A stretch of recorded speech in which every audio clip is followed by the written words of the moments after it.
दोस्तों कैसे हैं आप। आज हम आपके लोहा इस्पात उद्योग के बाद में है अगले पे बात करते हैं एल्युमिनियम उद्योग या आपका एल्युमिनियम प्रगलन, एल्युमिनियम स्मेल्टिंग। देखिए एल्युमिनियम उद्योग आपका खनिज आधारित उद्योगों में है दूसरा प्रमुख उद्योग है। इसका उपयोग है बहुत सारी चीज़ों में किया जाता है क्योंकि यह जंग रोधी होता है, लचीला भी होता है और अन्य धातुओं के साथ मिलाकर के है इसे आपका कठोर बनाया जा सकता है। साथ ही साथ है जंग रोधी होने के कारण है इसे वायुयानों में, आपका जलयानों में प्रयोग किया जाता है। साथ ही साथ है ये अधिक ड्यूरेबल भी होता है। इसका उपयोग है हमारा बर्तन बनाने में है, तार बनाने में है, इसका प्रमुख रूप से किया जाता है। दूसरी चीज आती है एल्युमिनियम उद्योग की शुरुआत है भारत में कहाँ की गई सबसे पहले, तो वो जेके नगर पश्चिम बंगाल में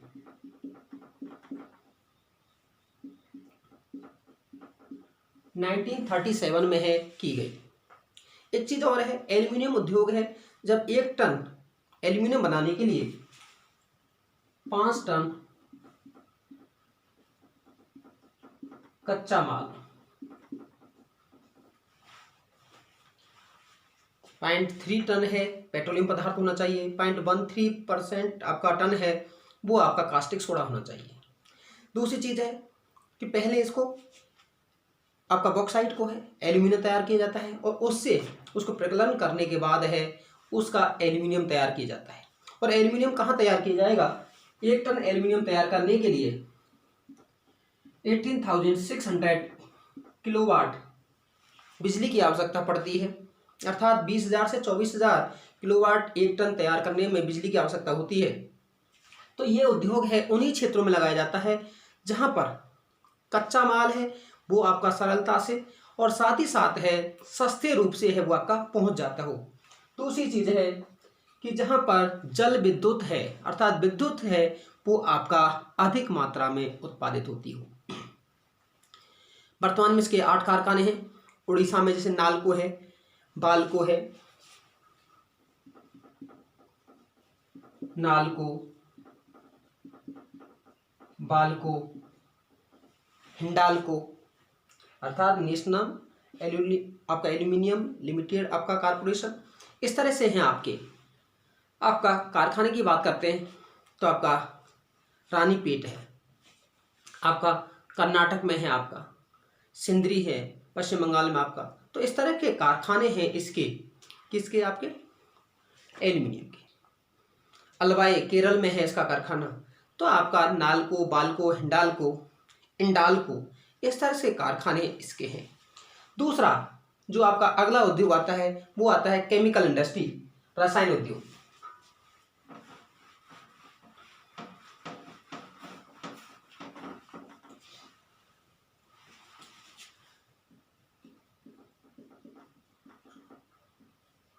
रसायन उद्योग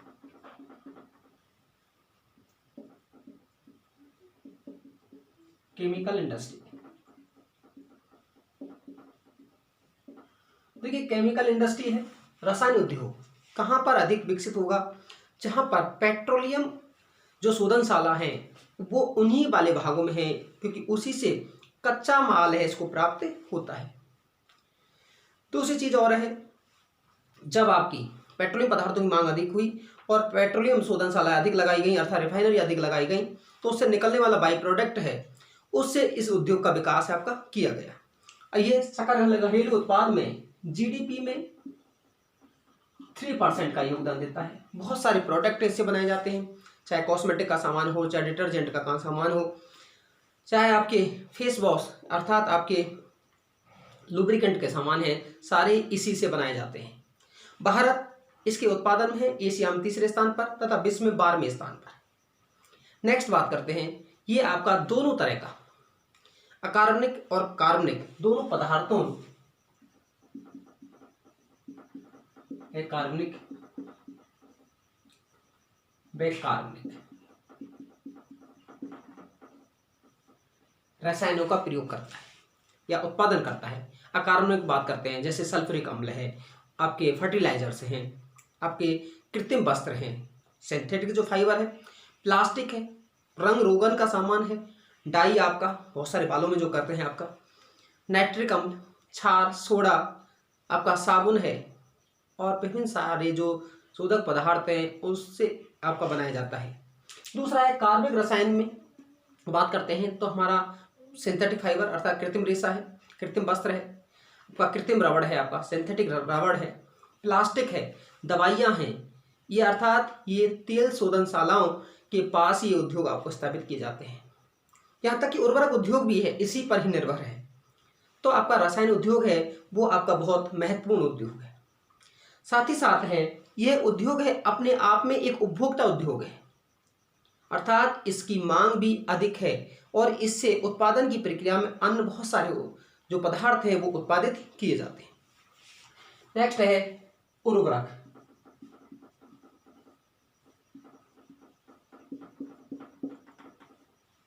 फर्टिलाइजर्स,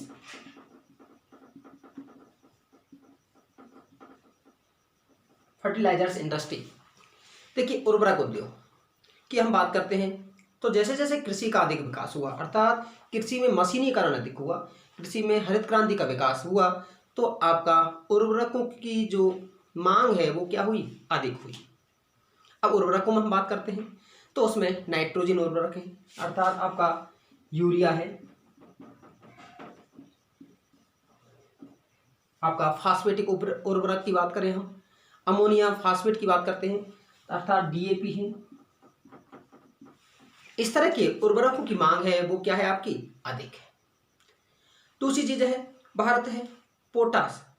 देखिए आपका मैंने बताया फास्फेटिक उर्वरक अर्थात डीएपी, आपका नाइट्रोजन उर्वरक आपका यूरिया, अमोनिया फास्फेट आपका, और आपका पोटास के उत्पादन में भारत पूर्ण रूप से आयात पर निर्भर है। किस पर, पोटास के, क्योंकि यहाँ कच्चा माल नहीं होता है और जब कच्चा माल नहीं होगा तो हमें बाहर से है वो आपका मंगाना होगा। दूसरी चीज आती है इस उद्योगों का विकास भारत में कहाँ अधिक किया गया, जहाँ पर जो जो राज्य हैं जहाँ कृषि का अधिक विकास हुआ और खासकर जहाँ व्यावसायिक कृषि का विकास हुआ। जैसे भारत में सबसे पहले हरित क्रांति शुरुआत कहाँ हुई, पंजाब हरियाणा और पश्चिम उत्तर प्रदेश और तमिलनाडु राज्य, तो उन्हीं राज्यों में है इन उद्योगों का विकास किया गया। यहाँ तक कि जो आपका नाइट्रोजन उर्वरक है, अर्थात मैंने बताया सबसे पहले विकास कहाँ हुआ,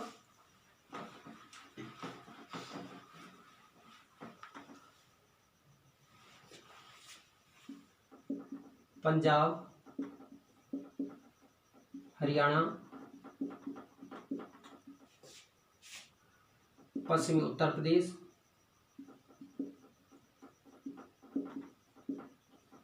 तमिलनाडु गुजरात। अब बताइए सबसे पहले उद्योग है कहाँ लगाया जाएगा। जैसे आप रिफाइनिंग पता होगा, सबसे पहले भारत की रिफाइनरी है वो गुजरात में लगाई गई, तो और उसके बाद में है आपका हम बात करते हैं तो आपके गुजरात में, क्योंकि प्रोडक्ट आपका पेट्रोलियम का उत्पादन है पहले असम और गुजरात, दो ही राज्य हैं वो आपके करते थे। अब दूसरी चीज अब कच्चा माल कहाँ प्राप्त होगा, जहाँ रिफाइनरी लगाई गई हैं उन्हीं वाले क्षेत्रों में है, और जहाँ पर लगाई गई हैं तो वहीं पर सरकारी क्षेत्र के अंतर्गत है आपका कारखाना है वो आपका लगाया गया। आपका सुपर फास्फेट का कारखाना है आपका हजीरा में लगाया गया सबसे पहले।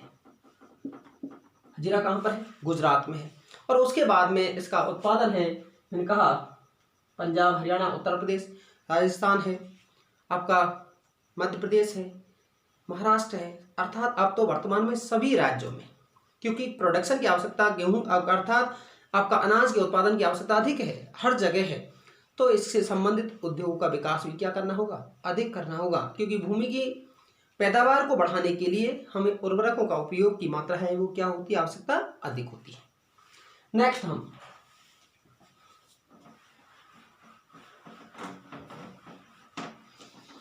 बात कर लेते हैं सीमेंट इंडस्ट्री।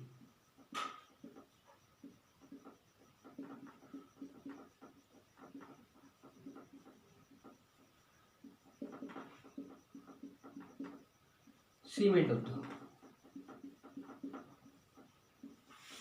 देखिए सीमेंट उद्योग इसके लिए कच्चे माल के रूप में चूना पत्थर, जिप्सम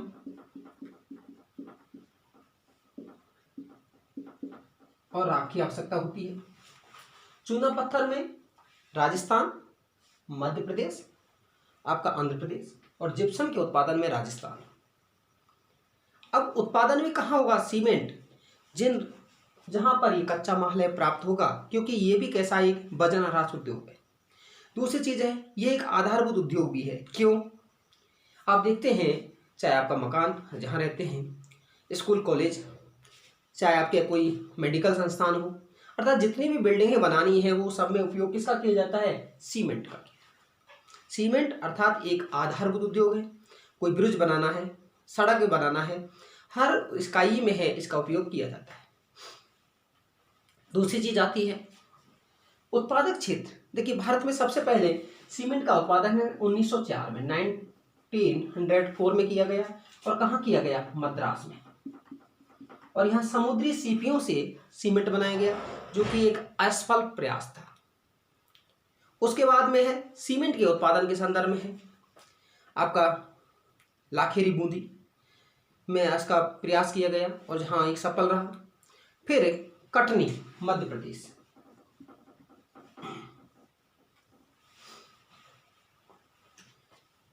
सीमेंट का उत्पादन का विकास किया गया। और वहां उसके बाद है एसीसी, अर्थात सभी इकाइयों को मिलाकर के एसोसिएट ऑफ सीमेंट कंपनी के नाम से है सारी इकाइयां हैं वो आपकी बनाई गई। वर्तमान में भारत है, चीन के बाद है द्वितीय सीमेंट बड़ा उत्पादक देश है, लेकिन जनसंख्या अधिक है, निर्माण इकाइयों की आवश्यकता अधिक है, तो यहाँ पर मांग भी अधिक है। लेकिन भारत है सीमेंट का जो निर्यात है दक्षिण पूर्वी एशिया, अर्थात आपका थाईलैंड है, इंडोनेशिया है, वियतनाम है, लाओस है, मलेशिया है, इन देशों को है वो आपका निर्यात करता है। दूसरी चीज है हमने उत्पादन के बारे में बताया। उत्पादन करने वाले सबसे ज्यादा उत्पादक आपका अगर बात करें तो आपका आंध्र प्रदेश, मध्य प्रदेश, राजस्थान, कभी आंध्र प्रदेश आगे होता है, कभी राजस्थान आपका, और कर्नाटक। और सीमेंट का दोनों तरह का है, काली भी और आपका सफ़ेद, अर्थात दोनों तरह के सीमेंट का उत्पादन है वर्तमान में किया जा रहा है, जो कि मकानों की एक आपकी प्रमुख आवश्यकता है। उसके बाद हम बात करते हैं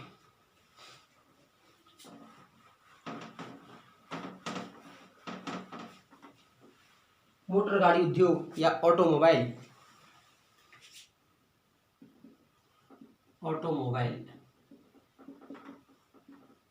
इंडस्ट्री।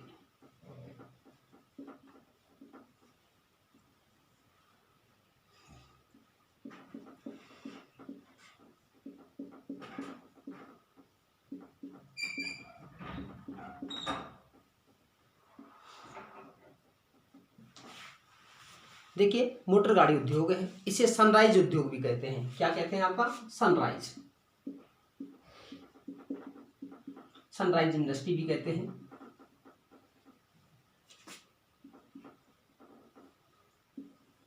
क्यों? उभरता उद्योग भी कहते हैं।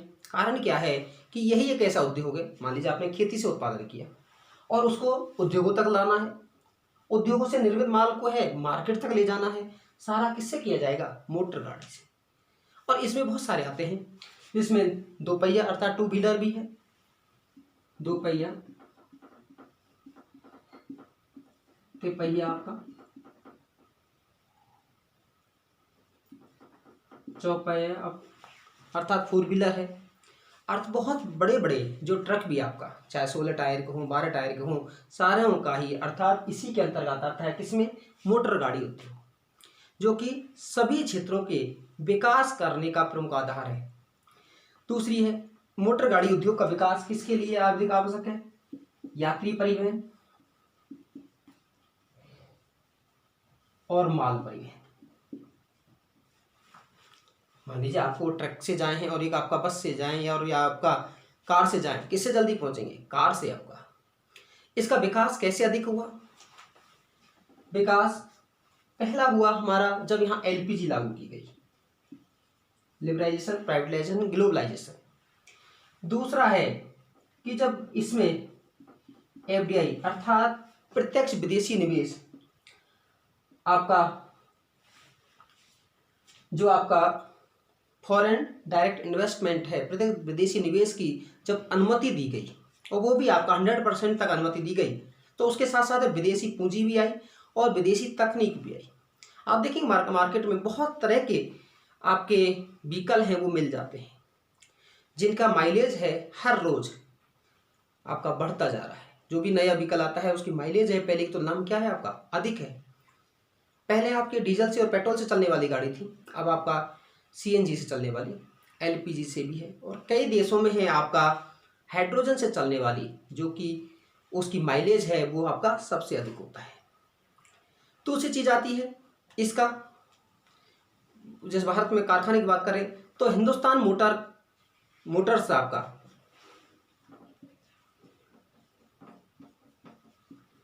हिंदुस्तान मोटर्स कोलकाता,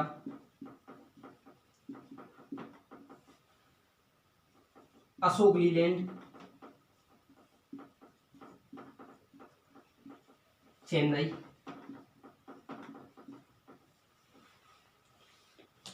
आपका ट्रैक्टर बनाने का कारखाना है फरीदाबाद में, साइकिल निर्माण का उद्योग है आपका सोनीपत में है, जो हीरो साइकिलों के लिए फेमस है, लेकिन कोरोना का समय है वो आपका बंद होने के कगार पर है। महिंद्रा एंड महिंद्रा आपका पुणे में है। उसके बाद मारुति सुजुकी लिमिटेड, जो सी जापानी कंपनी थी, उसको बाद में है भारत में ही आपका कहाँ पर है, गुड़गांव हरियाणा में है।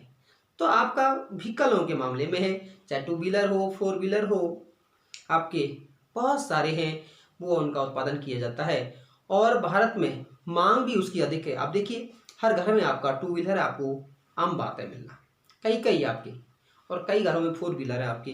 तो आपकी जब इसकी आवश्यकता अधिक होगी, मांग अधिक होगी, और जब मांग अधिक होगी तो प्रोडक्शन अधिक होगा, क्योंकि आज के समय गतिशीलता का आधार, एकमात्र आधार क्या है हमारा मोटर गाड़ी ऑटोमोबाइल सेक्टर है, जो कि किसी देश की अर्थव्यवस्था को है गतिशीलता प्रदान करता है।